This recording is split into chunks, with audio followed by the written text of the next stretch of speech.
Hi, Courage class. It's Lindsay here, and I'm a bit behind the game. And what I mean by that is, I always thought that moving up and navigating the world of work meant putting your head down and working as hard as you possibly can, and someone would finally notice you. Now, don't get me wrong, I really definitely support hard work. And now I know that mentorship, or being able to ask questions of someone who has already done it, is equally, if not more, powerful. So today I'm thrilled to welcome a dynamic leadership duo from the organization Asian Sisters Participating in Reaching Excellence, also known as Aspire. We have Sophia Lai, the board chair, and Michelle Chen, the director of the Youth Leadership Program. And their mission at Aspire is to expand personal and professional opportunity for Asian girls and women. And under their leadership and incredible community of volunteers, Aspire does it with thoughtful, identity-rooted mentorship. So you'll learn today why it's important to support girls and women, how mentorship can be a powerful accelerator, and how to get involved. Let's take a listen now. Welcome to Courage Class. I'm Dr. Lindsay Kwock Hu, and each week I'm in conversation with our community's changemakers and trailblazers. Together, we explore the unspoken parts of our Asian and Western experiences, finding strength, growth, and healing that reflect who we truly are, not who we've been told to be. I'm so glad you're here. Class is now in session.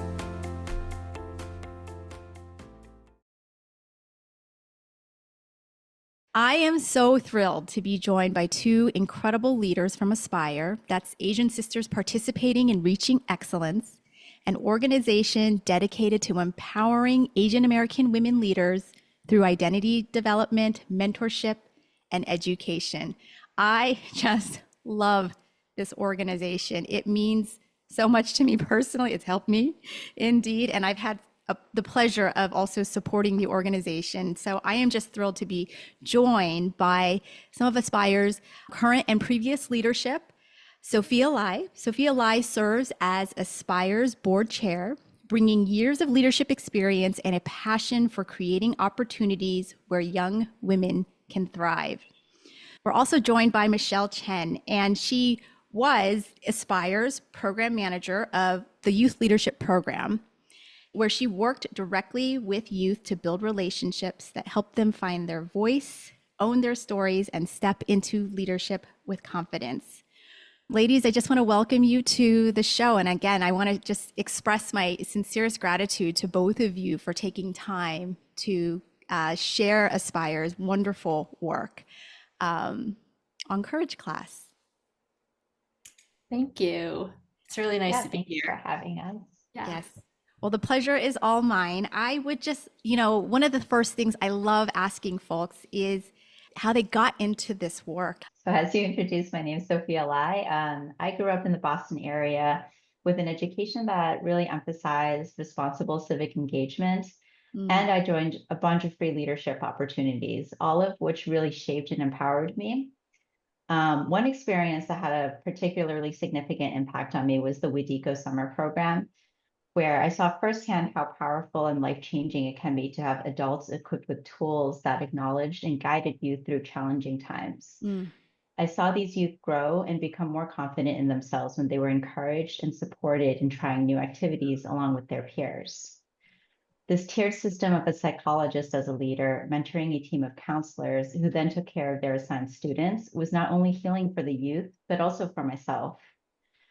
So knowing how important these types of programs are, I've always set aside time to be involved in the communities around me.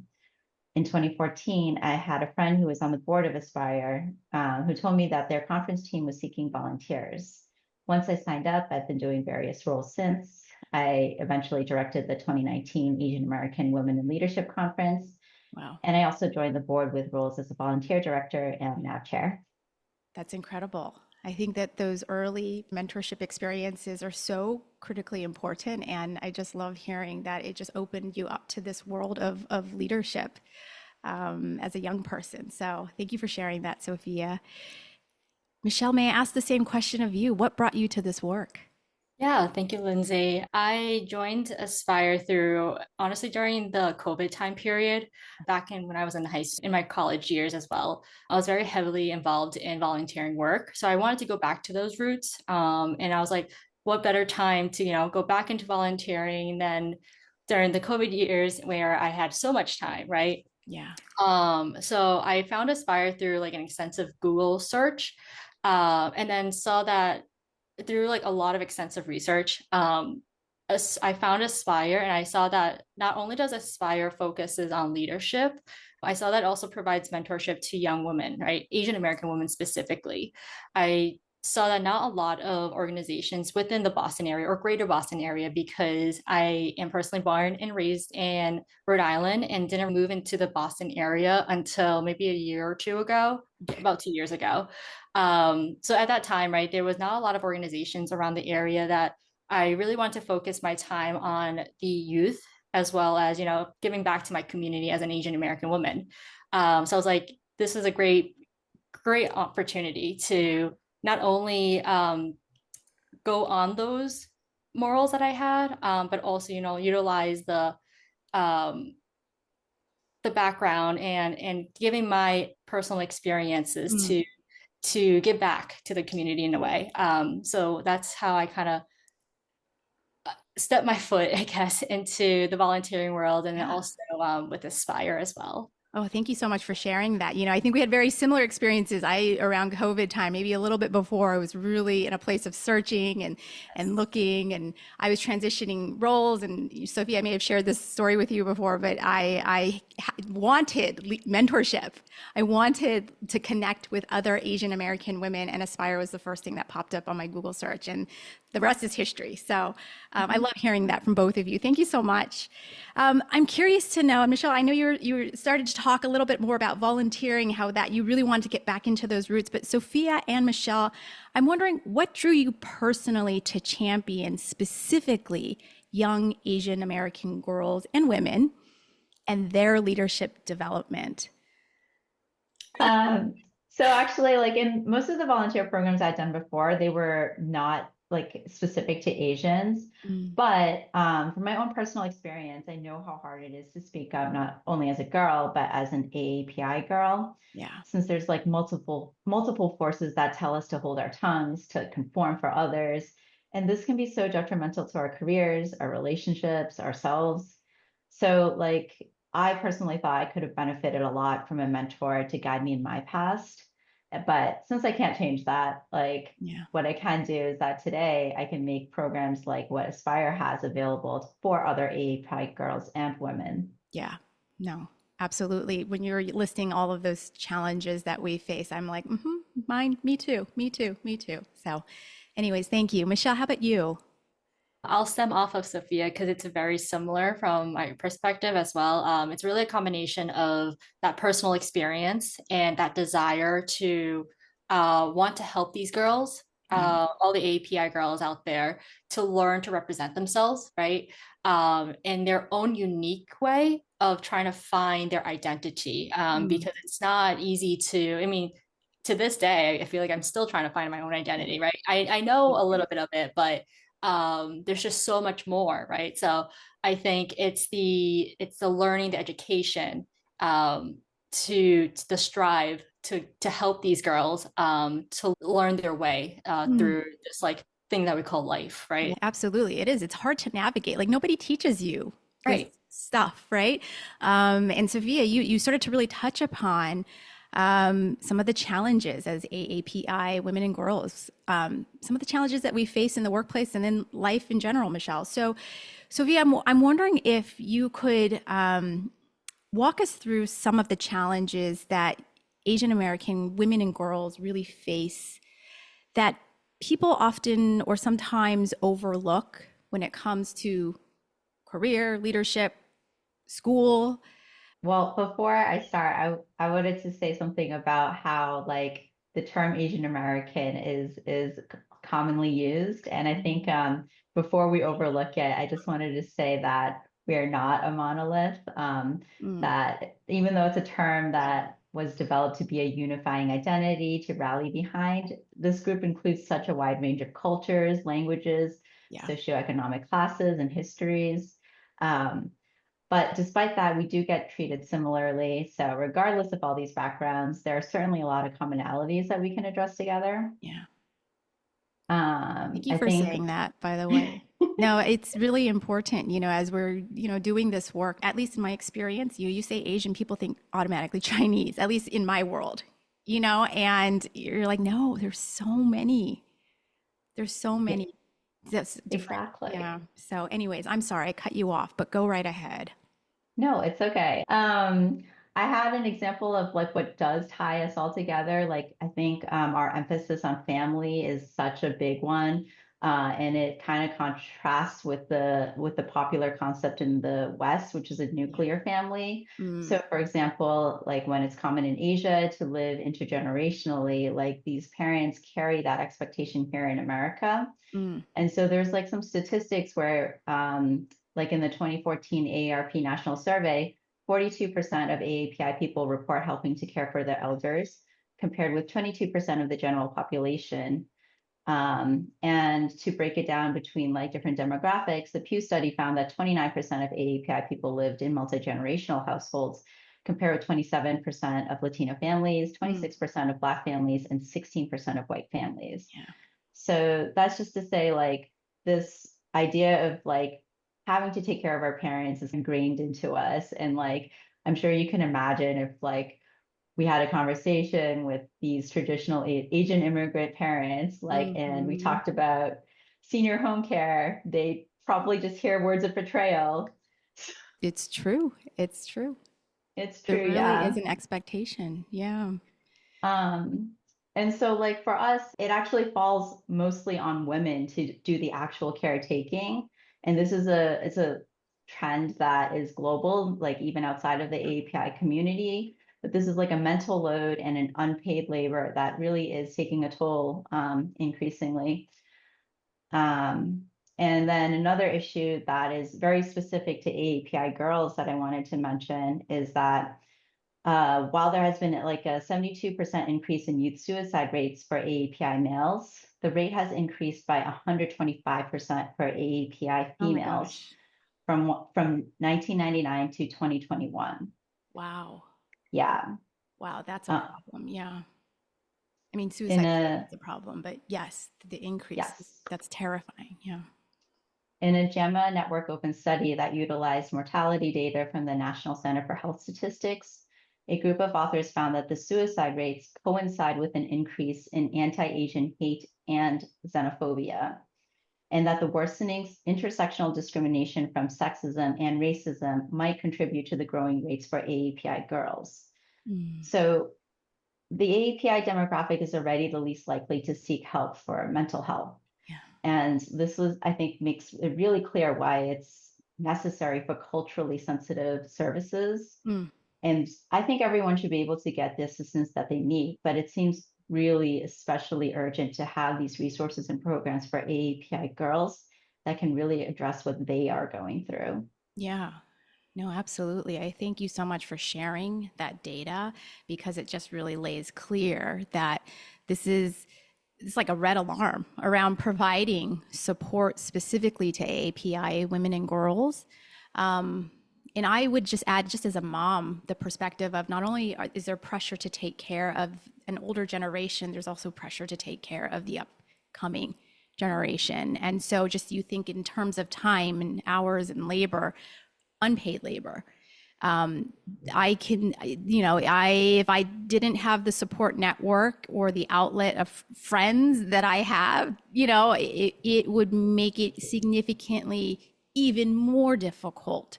And I don't even have the responsibilities I think that some of my friends do. So that's just a small little microcosm of my experience, but I thank you so much for sharing and pointing out these broader global stats. Why do you think it's critical to center API girls in conversations around equity, leadership, and future workforce development? Yes, Asians are the least likely group to be promoted to senior leadership positions. they account for fewer than 15% of executives in America. Yeah.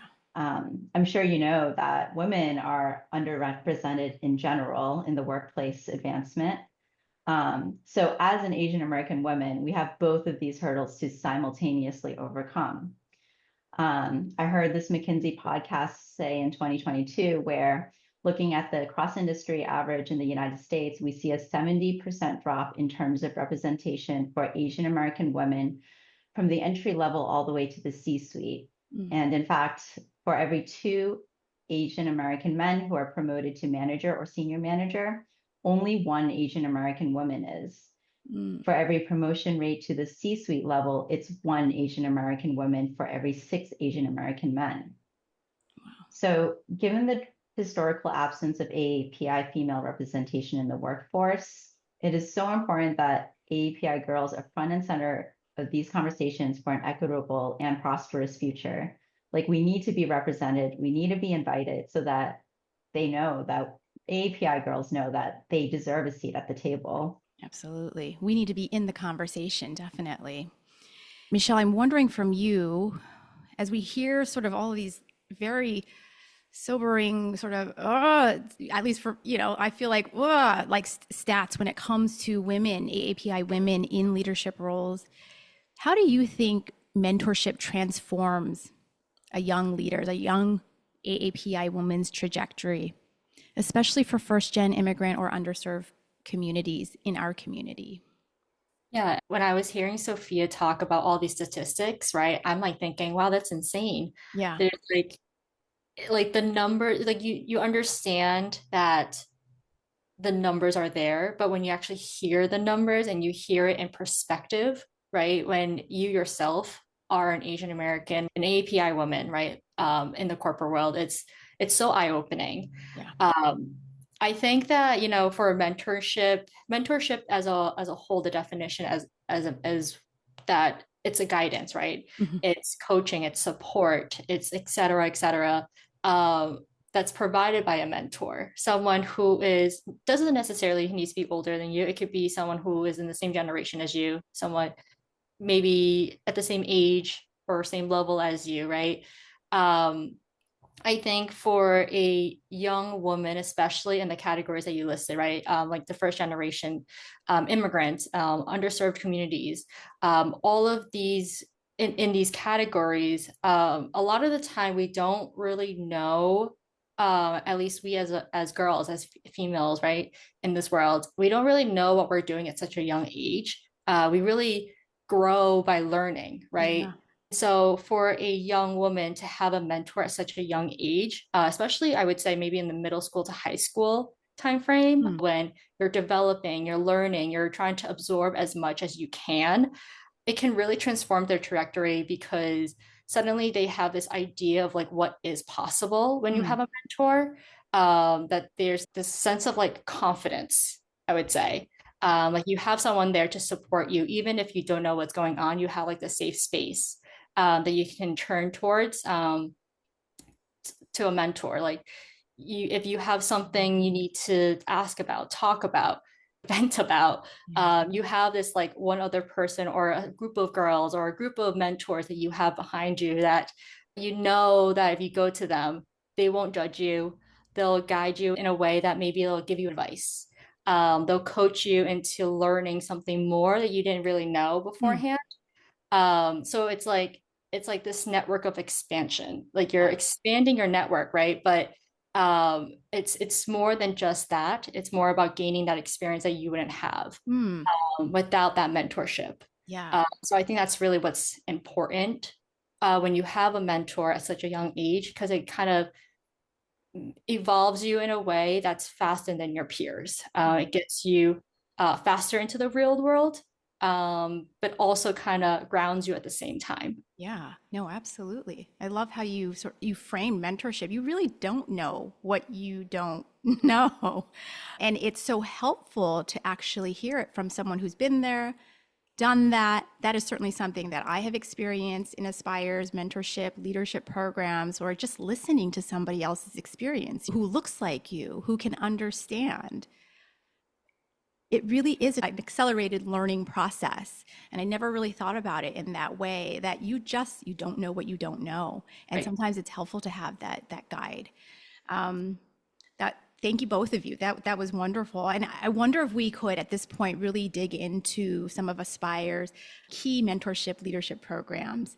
And Sophia, I'm wondering from you, if you could share with us, what do you think makes Aspire's programs different from mainstream youth leadership models out there? Well, one of the things I love about Aspire is that it's a space built for us and by us. Mm, I think our programs are really unique where they provide a place where AAPI's girls can learn about specific issues that affect them. And they are, as you said, led by women who have faced those same challenges because they look the same as us. They've been through it. So it's easier to know they actually get us. mm-hmm. And I think we're also very unique in that our youth leadership program, for example, is cumulatively built from the lessons passed down by previous directors and by alumni who return as volunteers. So we have this growing network of mentees that then become mentors, all within Aspire. And I think this shows that the empowerment and belonging that's felt by the participants in our program is so meaningful that they want to continue to be a part of it still. Yeah. I actually didn't know that. I didn't know that you had alumni who would come back and actually help you to continuously build your programs. And how wonderful to know that they can take now their knowledge and pass it on to the next generation. Michelle, I'm wondering from you, would you be willing to share a story of a girl or an alum whose growth you've witnessed firsthand? Yeah, for sure. I feel like there's so many girls that were and are still really part of our youth leadership program as a whole that I really have witnessed through the growth. Being in the program for, I would say, maybe 3 years. I think it was like 3 years, Sophia. You just experience a lot of different types of girls coming from different backgrounds, from all different types of really different parts of the United States. Yeah. In saying that, when you asked that question, the first person that came to mind was a particular girl who she started off as a YLP student. So she came in and she was very adamant. She was very happy to be here.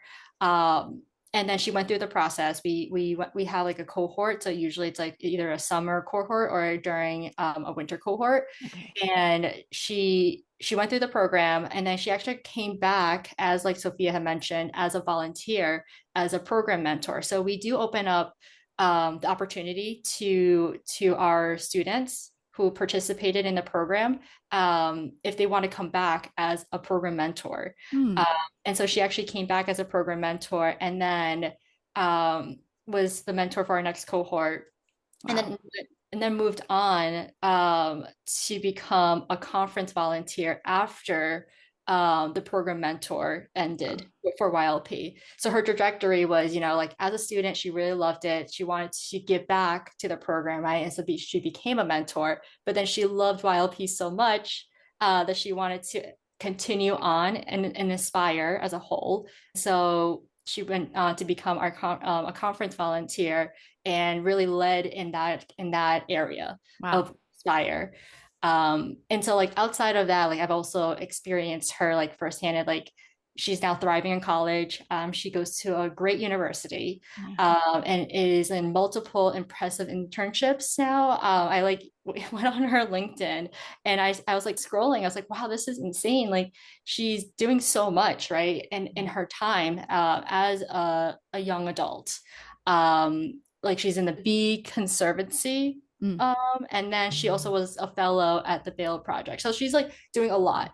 And so, going back to some of the statistics, right, that Sophia had mentioned, it's very interesting because when you see someone who thrive, right, in the world, it's just it gives you happiness. And so just seeing her growth has been really eye-opening. Yeah. So really, really proud of her. I mean, I can feel it emanating from both of you as Michelle is sharing this personal story. There's probably like 30,000 other girls, that out there who Aspire has touched, but like it says so much about the quality of the program. You have girls who are going through the program and then coming back to serve the organization. So thank you both of you for sharing. Michelle, I want to ask you one more question. Since we're on the topic of Aspire's mentorship program, Sophia was touching upon this. In many traditional Asian households, we are not always encouraged to speak up, to take risks, and to ask for help.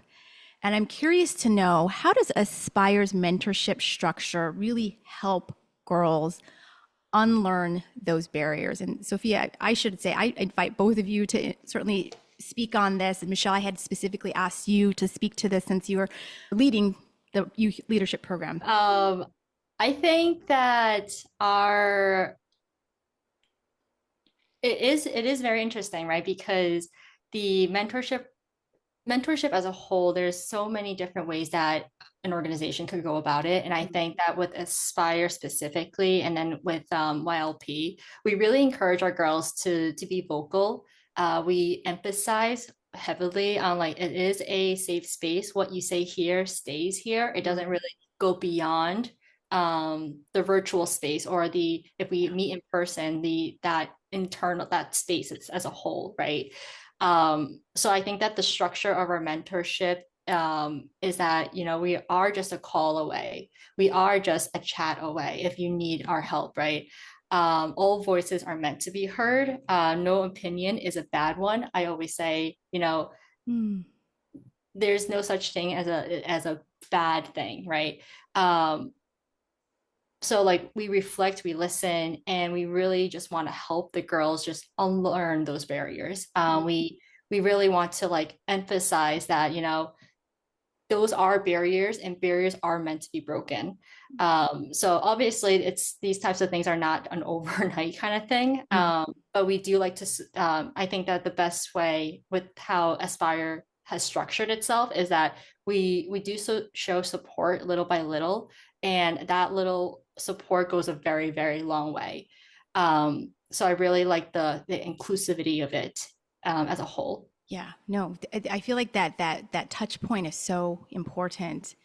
And I know, having been a mentor as well as an unofficial mentee, being on the receiving end of that, being able to just ask the question and being like, phew, I'm not being judged, or if you understand my experience, I don't have to like go deep into it and over explain myself, which I always do. It's such a relief. I would love to transition into a call to action for all of our listeners who are listening to this conversation right now. We want people to be involved with Aspire's work, the important work that they're doing. And Sophia, if someone is listening right now and is moved to help, where should they start?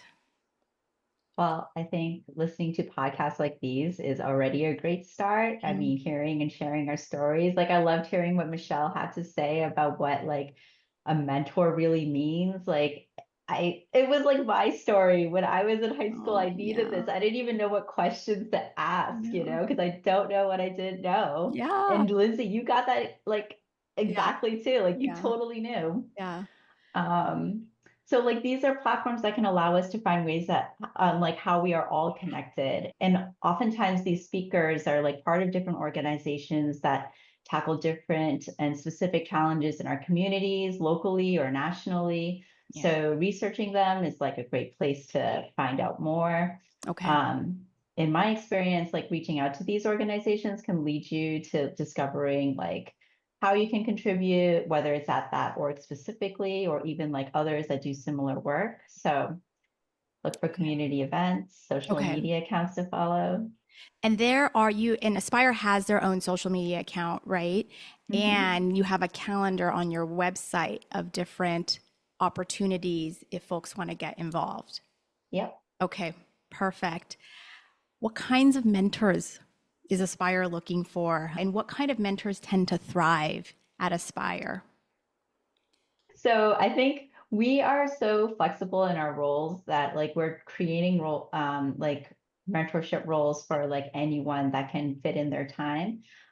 So I think as Michelle mentioned, like there was a space for YLP mentors, which is really like geared towards college students. I think that around that age there, since they can mentor high school students. Mm. And then we have like mentorship roles for professionals where they can mentor college age students. But that's not a limitation to only these two type of programs. We are very open to ideas for other ways that we can create a mentorship structure, whether it's through activities or I don't know, other like we have another program called Spire in the community. So that's another way we could get involved too. And when you're working with Aspire in the community, I just want to clarify for folks, do you have to be located in the greater Boston area, or can you be in the Midwest or the West Coast to be involved with Aspire in the community? We would have opportunities for both because we are doing virtual programming and we are also organizing meetups within Boston for now. Perfect. Okay. So don't think that your location, folks, limits your ability to be involved with the organization. Thanks, Sophia, for sharing that. Michelle, would you? Oh, sorry, go ahead. No, you're good. In terms of this part two of the question, Lindsay, I think that the mentors that I want to say tend to thrive. I think that anyone can be a mentor. Okay. I think that, as long as you're willing to help, you're willing to, share your experiences with others who probably have or could have a similar experience as you. That would be the type of mentor that Aspire would love to have. We want everyone and anyone who would like to mentor, share experiences, help out the others who are also struggling, also needs guidance, also needs advice from. I would say those are the types of mentors that would be the most beneficial, the best types of mentors to guide someone. Perfect. Someone who is just willing to, like you said, share, be open about their own career experiences or even personal experiences. It sounds like, well, at least I could think of the mentorship that I had the pleasure of being involved with. And yeah, we would just talk about, she was moving, I remember, from undergrad to grad with her husband. And so we would talk about personal stuff as well. So just a willingness to support and engage. Thank you. Thank you, both of you, for sharing that. I'm curious to know, so what's on the horizon for Aspire for this upcoming year? Well, we're mid-2025. Oh my God, we're mid-2025. What are the exciting initiatives or goals for the remainder of this year, for next year? Yeah, so we are currently onboarding our new mentorship program and youth leadership program directors. Okay. And we're planning our next conference for the next year in 2026. So we're always looking for volunteers to support us in these programs, which can definitely be virtual. And then I have had a personal initiative to like nurture more mentorship and sisterhood within the Aspire volunteers so that we can all feel more connected to each other outside of our program objectives. Okay, so thanks for sharing that. I want to end with personal reflections, if you will. I'm wondering from both of you, looking back, what do you wish your younger self had heard from a mentor? I think if I had a mentor, which I 100% wish I did back then, I would probably tell my younger self to be bold and just step out of your comfort zone. Okay. That would be the one advice I would say that I would give myself. Yeah. Mm-hmm. That certainly resonates. That's a really good one. Yeah. I would have wanted to tell myself, like, learn how to get comfortable talking about myself, stop avoiding it, like ask questions, use your voice. Great one. I'm like, everything you're saying, I'm agreeing with. I would say the same thing to myself. Yeah, I would say +1. Yeah. Oh my gosh, the struggle is really similar. Final question before we get to our rapid fire. What does leadership mean to you today, and how has that evolved over time? Popcorn it to you, Sophia. Got it. So I used to think like being a leader meant you had to be an expert where everyone can ask you questions. But then I started to like see that leadership definitely involves being uncomfortable, because you had to be prepared to speak or be seen in public. But like now what I really think about a leader is simply doing something what you believe in, despite what's considered safe or the status quo, because that takes so much courage and it could stand to make such a difference. Yeah. It's like your voice is needed. It needs to be heard. Yeah. That's beautiful. I think to me, leadership is someone who is in that front point, right? A follower could also be a leader. It's just a different type of way of looking at how leadership is. So I think that in terms of how it has really evolved over time, is that a leader doesn't necessarily has to be like that main person, that 1% at the pyramid, at the top of the pyramid, right?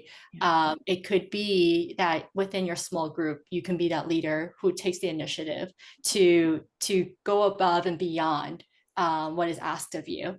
I think that would be how for me leadership has really evolved. Yeah, I think such an important lesson to all of us too, that you can take on a leadership role even if you aren't officially, you have that title. And Sophia, you made me really think about, it's true, you have to be willing to sit in that discomfort, that it's okay to not be, dare I say, it's okay to not be perfect. You know, this is something I'm working on in therapy. It's okay to be imperfect. You know, it's normal to be imperfect. It's interesting how it sounds like we almost had a similar starting point where we always thought like it had to be the person at the top, but to know that, wow, I can be that at an analyst level, or I can be that at a high school level. That's super empowering. And an amazing takeaway. So, okay. All right. Rapid fire for both of you. One word to describe AAPI sisterhood. A bond, like a bond. Oh, yeah. Oh, that's beautiful. Yeah. Is dumpling making one word? Today it is. Yes. I love that. Yes, totally. Oh my gosh. How much amazing conversation have you had over making a dumpling? Honestly? Exactly. A lot. Yes, so much fun. Intergenerationally with your friends. Okay, your favorite cultural tradition that keeps you grounded. Mine is dumpling making. No, I'm just kidding.